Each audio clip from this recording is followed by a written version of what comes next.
જેને એક વખત કદાચ આ ચૂંદડીનો મોહ લાગી ગયો ને એના જગતમાં કદાચ મારા ભક્તિનો રંગ ઉતારવા દઉં તો ગોળા હું સોલંકી પેઢીની રો મારી મેલડી નહીં. મારા વગર ચાલે નહીં. રાત ના જાય, દાડો ના જાય, 24 કલાક બસ ખુખાર વેલડી, ખુખાર વેલડી, ખુખાર વેલડી. 24 કલાક રોમ મારી મેલડી, રોમ મારી મેલડી, રોમ મારી મેલડી. 24 કલાક બસ તમારું મન મને જ યાદ કર્યા કરે છે. હું માનું છું તો જેટલી વખત તમારું મન મને યાદ કરતું હશે ને એટલી વખત સમજો હું મેલડી તમને યાદ કરું છું ને એટલે મારી યાદ આવે છે. એટલે અહંકાર ના કરતા કે માં દાડામાં તને 1000 વખત યાદ કરીએ છીએ. નહીં, જેને હું કૃપા કરું ને, જેને હું યાદ કરાવું ને એ જ મારી યાદ કરીએ કે નકર જેવા તેવા માતાઓની યાદ ના આવે. તો તમને મારી યાદ આવતી હોય ને તો તરત વિચાર કરજો કે બારેજાવાળી માતાએ મને યાદ કર્યો. તો તરત ગમે તેવું કોમ હોય, ગમે તેવું જો જતા હોય, તરત જ મારા ભાવમાં રંગાઈ જજો. મારી યાદ આવે ને તરત મારા વિડીયો જોઈ અને મારી વાતો, મારા પ્રવચન સાંભળવાનું ચાલુ કરી દેજો. એકાંતમાં બેહીન મારા રોમનું નોમનું સ્મરણ કરી લેજો. કદાચ મારે તમને એ શું આપવાનું છે, શું કરવાનું છે ને એ તો કદાચ 6 મહિના ટકી જોજો, ખબર પાડી દઈશું સોલંકી પેઢીની મેલડી માતા. વધારે 6 મહિના જે ટકી રહ્યું એનો અનુભવ તમે જોવો જ છો. મારે કહેવાની જરૂર નહીં. ઘેર બેઠા કઈક ભાવિક ભક્તોને દેવ દુઃખના સમાધાન બતાવવા વાળી હું જગતમાં એક જ માતા, હું રોમવારી મેલડી છું. કે મારા પારે કદાચ નંબર લખાઈ ના આવે, મારા પારે કદાચ રૂબરૂ આવરી દર્શન ના થાય, કોઈ દાડો આવીને પૂછવાનો મોકો ના મળે, પણ છતાંય કઈક હજારો લાખો ભાવિક ભક્તો એવા છે કે એના સપને જઈ એમની માતાઓ, બાપદાદાની માતાઓ બતાવી કે તારી આ ચામુંડા છે, તારી આ મહાકાળી છે, તારી આ મેલડી છે, તારી આ ખોડિયાર છે, તારી આ સધી છે, એને અપનાઈ લેજે, જા તારું ભલું કરી આલીશું માતા. બતાવ્યું કે નહીં? હજારો ભાવિક ભક્તો છે અને કદાચ મોનતાઓની લાઈન હોય, મોનતા ઉતરતી હોય તો કદાચ થોડી ઘણી 5 મિનિટ 10 મિનિટ કે કલાક એ મોનતાની લાઈનમાં ઊભા રહેજો. મારા ભાવિક ભક્તોનો અનુભવથી તમને પોતાને મારી પર ઓંધળો વિશ્વાસ આવી જશે કે માં તારા જેવી જગતમાં ના જોઈ. વિશ્વાસ વધારવા માટે જ તો એ ડગલે ને પગલે આવા કામ કરતી હોય. પણ તમે દુઃખી છો ને? નહીં.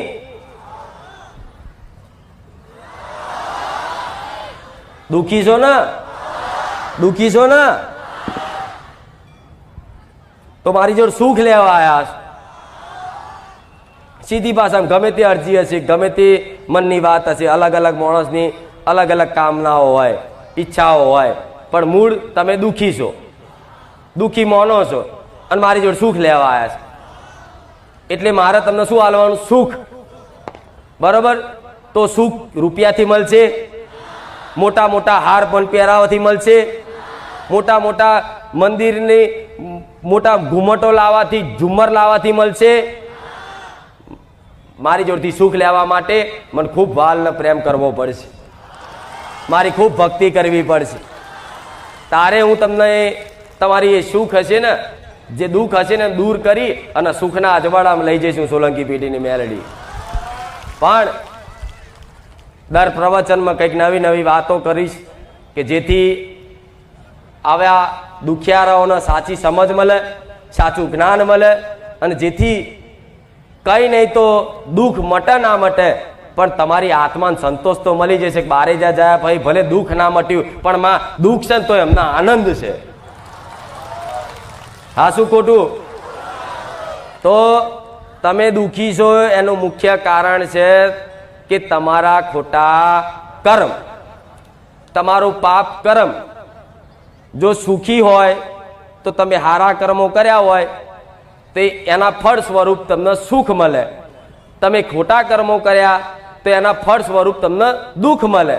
પણ આ સુખ દુઃખનું ચક્ર તો ચાલતું જ રહેવાનું. જેમ કે કોઈ આજના જમાનામાં, આજના કળિયુગના યુગમાં કોઈ સર્વગુણ સંપન્ન કોઈ વ્યક્તિ નહીં કે એણે સંપૂર્ણ પુણ્ય જ કર્યા હોય કે સંપૂર્ણ પાપ જ કર્યા હોય. કોઈએ પાપ ને પુણ્ય બે ભેગા કર્યા હોય ને તારે તમને સુખ ને દુઃખની અનુભૂતિ થતી હોય. પણ આનાથી હું ઉપર લઈ જવા માંગુ છું. ઓળખી જોણજો, હું મેરડી બેઠી છું. દુઃખી થવાનું કારણ શું? ખોટા કર્મો, તમારી કામનાઓથી, તમારા સ્વભાવના લીધે, તમારા લોભના કારણે જોણે અજોણે કંઈક ની કંઈક ગલતીઓ જીવનમાં થઈ છે અને એનું ફળ સ્વરૂપ તમને આજ દુઃખ છે ને ઘેરાઈ ગયું છે. એટલે કોઈ દિશા દેખાતી નહીં કે આરું એવા તો મેં કેવા કર્મો કર્યા કે આજ હું દુઃખી છું. પણ આજ દુઃખી છે માણસ પોતે પોતાના કર્મોનું કદાચ દોષ ના હાલે, પણ આજ દુઃખી છે તો જાય ભુવાઓ જોડે અને ભુવાઓ જોડે જઈને કહે છે કે તારી મહાકાળી તન નડી, તારી ખોડિયાર નડી, તારી ચામુંડા નડી. અરે જગતમાં માતાઓ નડતી નહીં, એ નડવા બેહન તો તમે ચાંદના ભગવાનના ઘેર જતા રહ્યા હોય. ઉપરથી એ તમને બચાવ રાખે છે. એની કૃપાથી તમે એની જો ભક્તિ સાચી કરતા હો તો મારા જેવી માતાના પારે સદબુદ્ધિ લેવા મોકલે કે દીકરા બારે જા, ધામ જા, તો તને મારી ભક્તિ ચમની કરવી ને એ થોડી શીખ મળે. તેવી રીતે તમારી માતાઓને તમારા દુઃખની ચિંતા છે એટલે અહીં આવ્યા છો. તો મારી માટે તમે નહીં આવ્યા તો તમારા દુઃખ ન લઈને આવ્યા છો. પણ તમારું દુઃખ એક બાજુ મૂકી અને એમ માનજો કે મારી કુળદેવી માટે અહીં આવ્યા છો તો મારો વધારે આશીર્વાદ રહેશે. કે માં દુઃખના માર ગોરી, દુઃખના માર ગોરી એક બાજુ રાખ માં. દુઃખ તો ભલે મારી જેવી આવી મારી ચામુંડા, મારી મહાકાળી, મારી ખોડિયાર, મારી આશાપુરા, મારી બ્રહ્મણી મારી જોડે હશે ને તો માં દુઃખના પહાડ હશે ને, પણ મારી માતાના ખોળામાં હોઈશ ને તો ગમે તેવો પહાડ હશે ને તો માં મને દુઃખ નહીં લાગે, એવો વિશ્વાસ રાખજો. દુઃખ કોના જીવનમાં નહીં પડ્યા, કોના જીવનમાં નહીં પડ્યા? જેણે જેણે ધરતી પર અવતાર લીધો દરેકને દુઃખ વેઠવા પડ્યા છે કર્મો અનુસાર. એના માટે તો ખુદ મારા ભગવાને ધરતી પર અવતાર લઈ અને એવી લીલા રચાઈ કે આવનારા મનુષ્ય કોઈ ભગવાન દેવી શક્તિ ઉપર ઓગરી કરી અને દોષ ના હાલે કે અમે દુઃખી કેમ છે. એટલે તો ભગવાને કદાચ અવતાર લઈ અને રામાયણમાં કદાચ જોયું છે ને, રામાયણમાં કદાચ એના બાલીને મારી તીર રોમે તો કદાચ કૃષ્ણ યુગમાં, કદાચ મહાભારતમાં, દ્વાપર યુગમાં ખબર છે ને કે એક તીર માર્યું અને કૃષ્ણ ભગવાનના અંગૂઠે વાગી કૃષ્ણ ભગવાનનું મૃત્યુ થયું. ખબર છે ને?